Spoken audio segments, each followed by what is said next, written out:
chapter 3, we find the hierarchy of the church as God would have it. Okay. Now, there's two kinds of hierarchy. There is the upside down T that's upside down, and there's the pyramid. Which one is our government?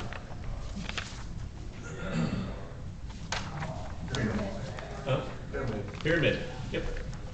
President at the top, underneath President's Senate, then the House of Representatives, and underneath President is the courts, then the Senate, House of Representatives, then the people.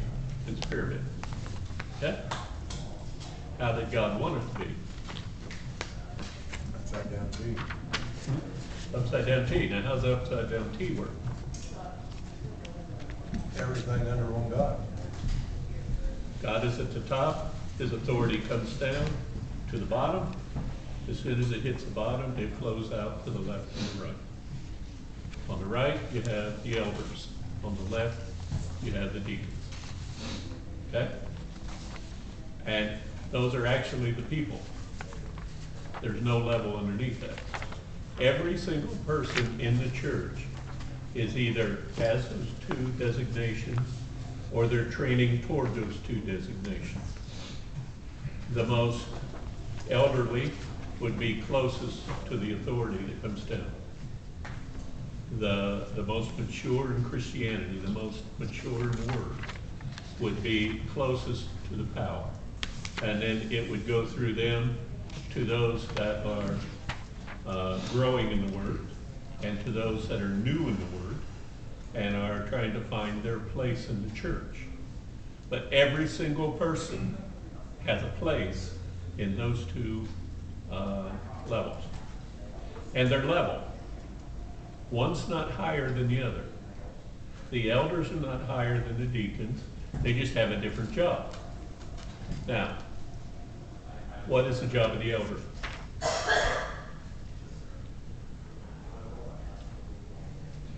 Wouldn't the job of the elder be to teach and minister and kind of train up and that sort of thing? Okay, that's right. To be the earthly connection to God. Right. They are the spiritual leaders of the church. They are the ones that will teach. They are the ones that will reveal the truth of the Word to the new convert. They are the ones that will watch out for deception coming into the church. They are the ones that will be in control of the spiritual side of the church. The deacons, what are they in charge of? The people? The people? The people of the church? Right, the people of what level? We got the elders on the spiritual level. What are the deacons in charge of? Helping them? Huh? Helping them? Helping them on the physical level. Like if a widow in the church needs a hot water tank, they go install it. Bless you. I wasn't looking for a commendation. Yeah, they get it. Wanda got one too. A couple other people got one too. They just, hot water tank goes out, they go fix it. They take care of the spiritual needs of the people of the church. If a water line breaks, they go fix it. They show up, they fix it, they leave. Okay? If there's something needs to be done around the church, trimming the shrubbery, weeding the flower bed, mowing the lawn, they see that they either do it or they see that it gets done. Okay? And they're in charge of the physical situation in the church. They fix things. And both are equally important. Both need to be done. And both are serving God on the same level. Okay. Let's start with 1 through 7. Before we do that,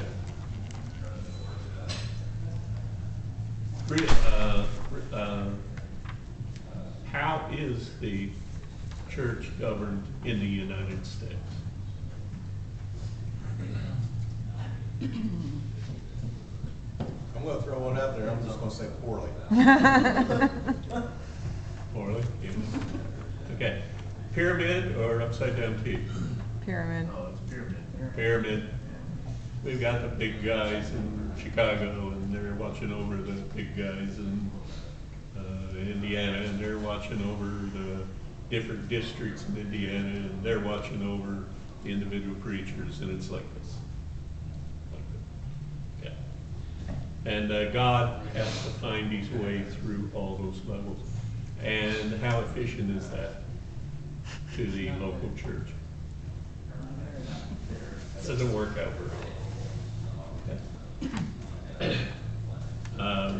We as a church have found a way to make it work the way it should.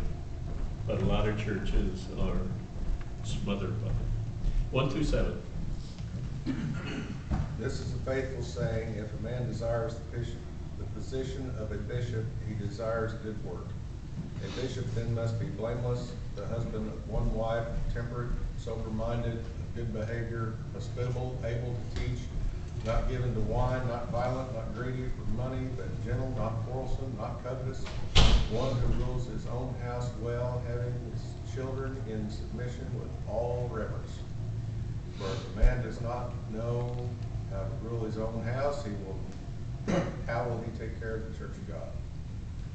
Not a novice, lest being puffed up with pride, he fall into the same condemnation as the devil. Moreover, he must have a good testimony among those who are outside, lest he fall in the reproach and the snare of the devil. Okay, where are we going to find that guy? I mean, come on.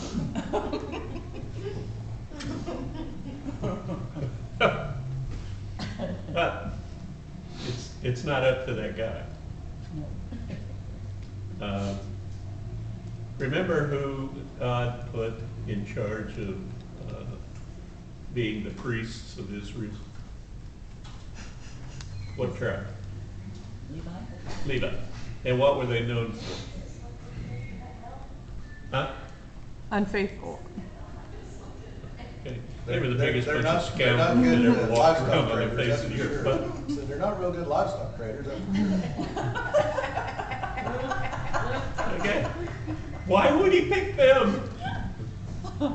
Think about it. Why would he pick them? Well, the reason he gave was if any 5 of them ever get together, there's going to be a war. So he scattered them all over Israel. They weren't allowed to own land. They were to be scattered all over Israel to live in the different towns and to minister in the different towns. And for the most part, they did very good. They became corrupt, just like most denominations in part. Here and there became corrupt. But the bottom line is, God enabled them because, let's face it, they had no credentials whatsoever to be the priests of Israel. Well, he had a plan too, because he knew that they were corrupt and they'd be corrupt, and then when Jesus came, that was going to happen. So. Yeah, exactly. It all fit together. It all came together the way it was exactly supposed to. And, I'm sure everybody in Israel was scratching their head and saying, what? They're going to be preaching to me? But it all worked out the way it should. And right through Revelation, it's going to work out the way it should. And 144,000 of them are going to lead the biggest revival this world has ever seen. And it's because God is enabling them, not because they're humanly qualified. Okay? Their righteousness is God's righteousness. Okay, so if you get called to do that, don't worry about it. God will make provision for you to get it done if you try to be obedient to the call. All right, what's the first qualification? Trustworthy. Pardon me? hold on, wait a minute. Faithful. Faithful to his Before wife. Above reproach? that- Before that, Says must be Trustworthy. blameless. huh? Trustworthy? Before that, There is nothing before that. Not no- Desire a noble task. Noble? huh? He needs to desire a noble task. You need to desire it. God puts that desire in your heart and you begin to want to do it. You need to have the desire to do it. If God doesn't put that desire in your heart and you try to do the job anyway, what's gonna happen? It's like asking me to sing a special this morning. It is not gonna work. Believe me, it won't. I've had 3 different choir directors ask me to mouth the words. Ask Janice, it's true. I can't sing. It doesn't matter whether I desire to sing or not. It matters whether God desires me to sing or not, and He puts that in my heart to do it. And then it will just flow out. It will just be magnificent. If I try to do it on my own and try to make records, it's not going to be pretty. So the first qualification is you have to desire. Okay? What qualifications follow? You guys gave most of them. You can go down through there. We're going to go through them one by one. But the qualifications that follow are long and extensive. All right? Okay. Define reproach.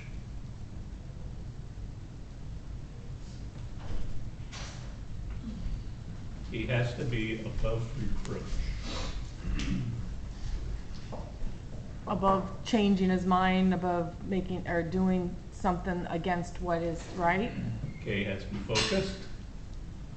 A little more than that. The community has to have a good opinion of. Okay, that comes later, hang on to that. Right now, we're talking about within the church. Now, this has levels. It has the spiritual level, it has the church level, and it has the social level, the people around the church looking in. So that comes on the social level.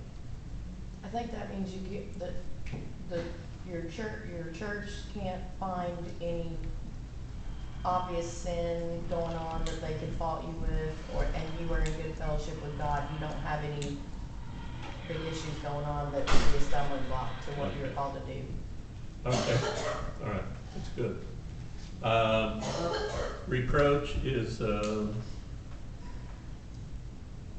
blameless and not open to attack. He doesn't have anything, he's not embezzling money from the plate, he's not a Judas. Okay, he's not somebody that's drunk and disorderly on Friday night, Saturday night, well, in this case, Friday night, and then trying to be a saint on Saturday morning in their case, Sunday morning in our case. That doesn't mean he can't drink a glass of wine, but it means he's not a drunk. He doesn't go out and disgrace the name of the church.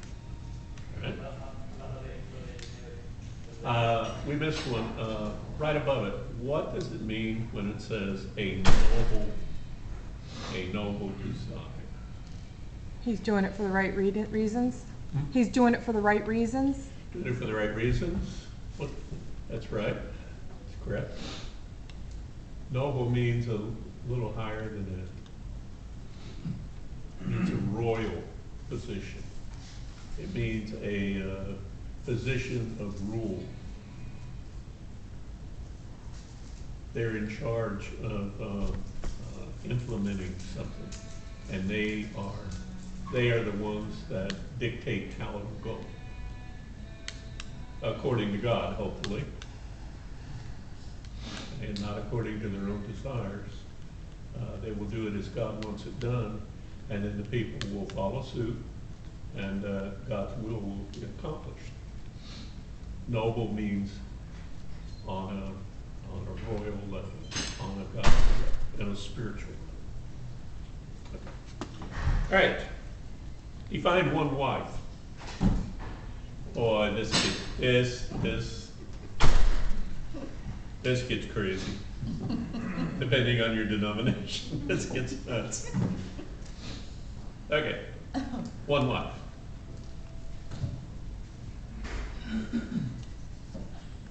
First of all, does it mean that he has to have one in order to have the position? No. That's what the Church of Christ says. He has to be married or he can't be an elder.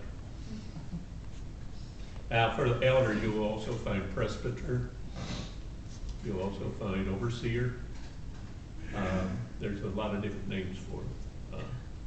On our level, we call it elder.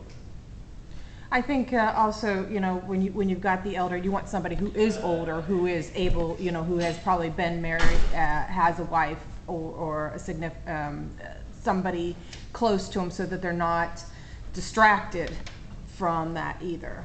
Okay, that's a good point. Now, they're probably not going to be.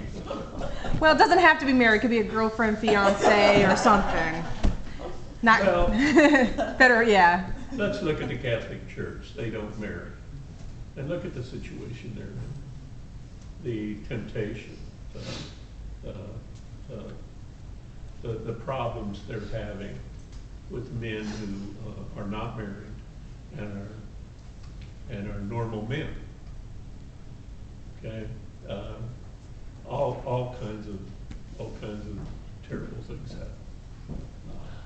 It is, God would not that we be alone, that we have a helpmate.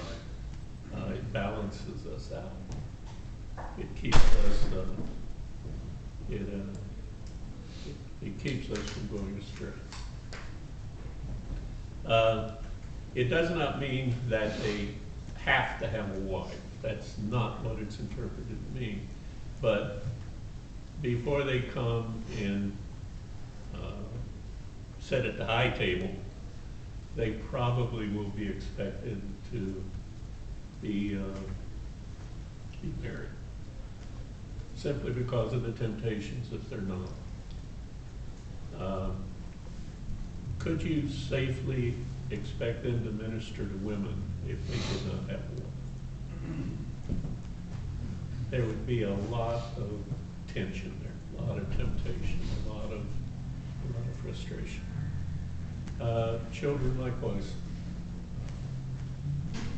If they have a stable home with a wife, they're a lot more stable when they're ministering to women and children. It just works better. And if you don't think so, just look at the world around you.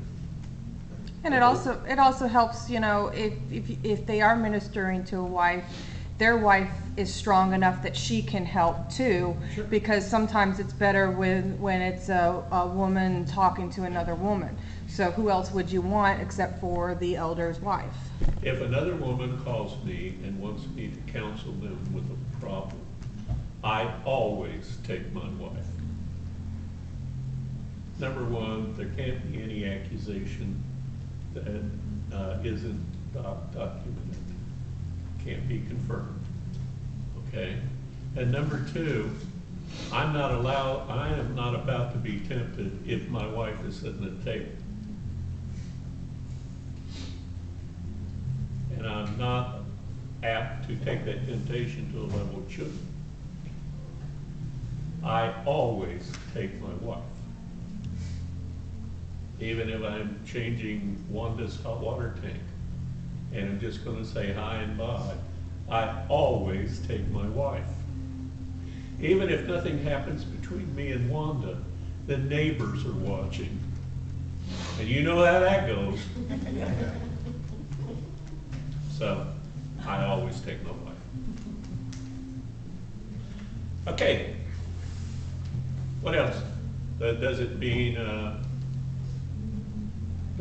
that if he has a wife and the wife dies, he can't remarry?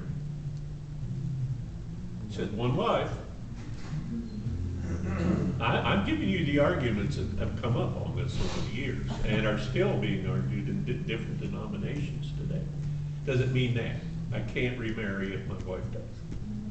I don't believe it does. Huh? I don't believe it does. No, because it's not, it's not conducive and it's not, it doesn't follow with other scriptures, because in Romans 7, it says if your wife dies, you remarry. Or, if your husband leaves you and you're a believer and he's not, you're not at blame. Okay? Or vice versa, if your wife leaves you because you're a believer, you're not at blame. And if you're not at blame, you can remarry. Now, if you divorce her to go after another woman, you're committing adultery, and that's all there is to it. Well, in my mind, you're disqualified. But if my wife dies, or if my wife's an unbeliever and she leaves, or she has an affair with a man and I divorce her, the Bible says I can do that, then I'm free to remarry. Because I'm not at fault. Now, you can disagree with me. If you do, pop up. Correct me, I might be wrong. I was one.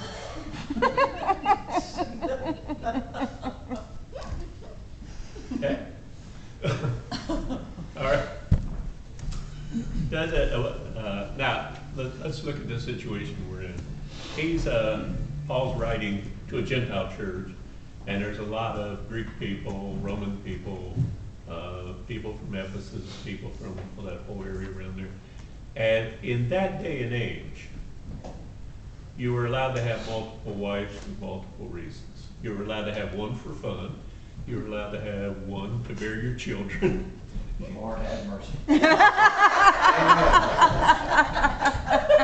Pardon me? Who'd want more than one? Exactly. Who would want more than one? Exactly.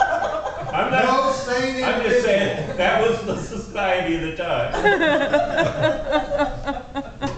Me, I can't keep up with one and answer. One's enough for me. But in that society and in that time, you were allowed to do that. And Paul is saying it doesn't fit with the first chapter of the Bible. That's not what God intended. Now, Well, one thing there too, I mean, look at the deal there with Abraham and Isaac and all the old forefathers of the religion there, and you know, well, they several times had to, for whatever reason, had a second wife, or maybe more than that. For this particular job that we're talking about, being an elder, you're wanting somebody who is solid. And there again, going back, you know, when we're talking about beyond reproach, they don't want to be distracted. Well, the first thing that's going to happen, if you got two wives, You're distracted. there's going to be split interests, because one's going to be, even if both of them just as true as they can be, and honest as they can be, and wonderful as they can be, and everything's great at home, they're still going to have one that they're both going to try to help you out, and they're both going to have an opinion. And that guy sooner or later is going to have to pick one, which makes things really uncomfortable at home. and over and above that, And he's not going to be able to focus on the issue. He's thought a lot about that, it seems. That was just kind of just hit me right then. It's like, why would, you know, just one wife? Well, first off, why would you want one? And two, and over and above that, let's just be honest with it. I have 2 houses, 2 households, 2 lawns to mow. I'm going to have twice as many obligations and a whole lot less time to serve God. Yeah. Even if things are going great and everybody's happy, I'm the busiest guy on the block. I don't have time to be at church doing anything. I got to take care of this, that, and the other twice. Right? Yeah, true. Amen? Which is why it was God's plan in the first place Yeah. to have one. Amen. He used Abraham. That was his own idea. not Yeah, that was, ours. oh, Yeah. God let him know. Yeah, and, you know, and he messed That was up. his mess up, yeah. And then, you know, And let's face it, Abraham had 2 wives and a concubine. And how'd that really work out? Not well. Created war. Look at the world today. He created 8 enemies for Israel. Every one of those sons, by that second wife and by that concubine, ended up being an Arab nation. And every one of them now is a thorn in Israel's side. Let's face it, it just don't work. And there are no success stories in the Bible. Look at Solomon with 900 wives. Talk about a busy guy. And supposed to be smart. And what did he write? yeah, What did he write? Ecclesiastes. Have you ever read Ecclesiastes? It is not fun. Forget it. Don't do it. Did we talk you out of it, Jay? I wasn't leaning that direction. It's, trust me, I've got a little bit more common sense than what Solomon had to Oh, Okay, goodness. moving on. Okay. Please. It means you should have one wife, one current wife, in my opinion. It means should have one current wife, you should be faithful to her, and she should be your helpmeet. It should follow the pattern of Genesis, chapters 1, 2, and 3. That's what it should follow. Okay? That's my opinion. That's what most commentators say. That's what I believe. Now, the second thing is, what if they're divorced?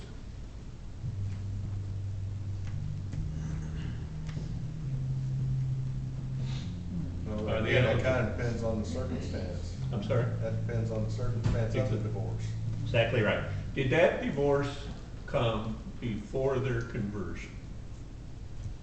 Now, if God wiped away all their sins, do we hold that sin against them? Oh, well, you're going to be an elder, you were divorced. You were divorced back before you became a Christian. That depends on their actions, and it depends on how they're behaving and carrying themselves. The bottom line is, I have trouble with somebody who'll say, yeah, when he was 18, he married so-and-so, and they got a divorce, so he's 35 now, but he can't be an elder. Well, when did he get saved? Well, when he was 21. And since then, how has his life gone? Well, he's doing good now, but he was divorced when he was 18. Is that a fair judgment? No. Now, if he's an elder and he cheats on his wife and divorces her after he's converted and knows the truth, that's a whole nother ballgame. And it has to be dealt with quickly and cleanly. Okay. So, now, there too, there's maybe she cheated on him and he had the right to divorce her. I mean, you just can't say he's divorced, he can't be, because maybe it wasn't his fault or her fault. But somebody has to sit down and evaluate the situation. You can't just let people be unfaithful and marry whoever they want to and divorce whoever they want to and be an elder of the church. I got fired from a church for this stand, and if they offered me my job back, I'd say no, because I still believe the same way I did. And I'm not going to be part of that. That's not how the church should be done. And I think if we were more strict of it, people would be more careful about how they approach marriage. Now they know, oh, well, I can get a divorce for $300, so if it don't work out, I'll be okay.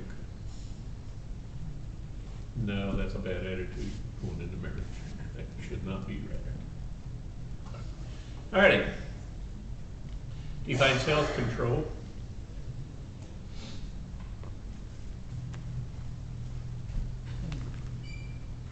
Well, it's just keeping your own, keep yourself in check. Anybody else? Avoiding any temptation. You controlling when that comes into your life, you're controlling it and you doing the right thing. You're dealing with it and you're taking charge of it. Now, it's on different levels too. What if somebody's prone to anger and is blowing up all the time? Are they self-controlled? No, emotionally they're not. Maybe governmentally, maybe they can sit at a table and with a committee and maybe they can come up with fix a problem in a church.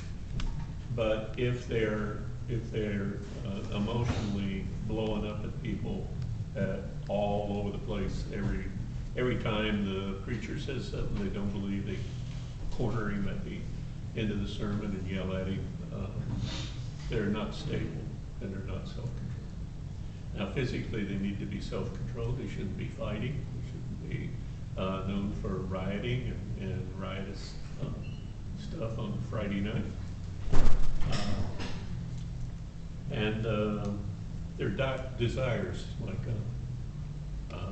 Don said, their desires should be controlled. If temptation comes up, they should be able to handle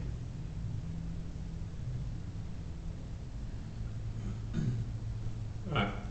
All these are judged by what situations?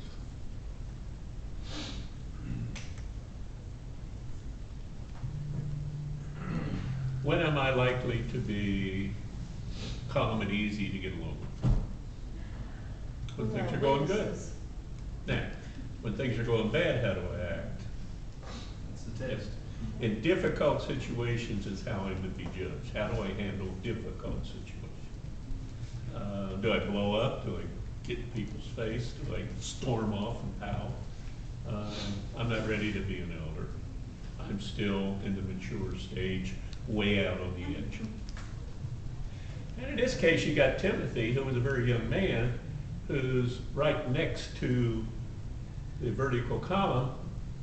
And there's probably people in that church who were acting like 5-year-olds who were 80 years old, and they're not mature yet. It's not about age. It's about spiritual and physical maturity, mental maturity, physical, spiritual, and mental maturity. Okay? All right. Respect.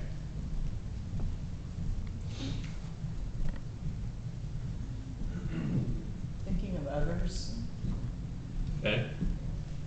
How do they treat others? Okay? Give me some examples of how they should treat others.